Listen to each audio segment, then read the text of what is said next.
આંધ્રપ્રદેશની ફટાકડા ફેક્ટરીમાં બ્લાસ્ટ બાદ ભીષણ આગ, 8ના મોત, મૃતાંક વધવાની આશંકા।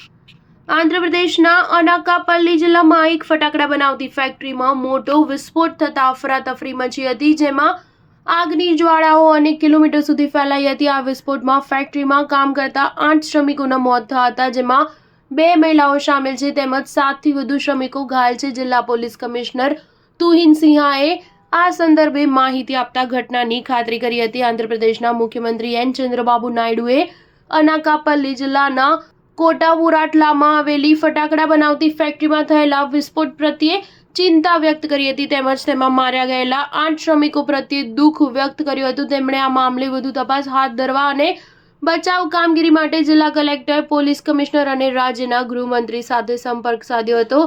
ઈજાગ્રસ્તોને જરૂરી તમામ સારવાર સેવાઓ ઝડપથી પ્રદાન કરવાની ખાતરી કરતા તેમણે કહ્યું કે સરકાર પીડિતોના પરિવાર પ્રત્યે સંવેદનશીલ છે। અધિકારીઓને આખરી તપાસ કરી રિપોર્ટ તૈયાર કરવા નિર્દેશ આપ્યો છે। ઈજાગ્રસ્ત શ્રમિકોની હાલત ગંભીર છે। સ્ટાર ન્યૂઝ 7 હંમેશા સચ્ચાઈની સાથે।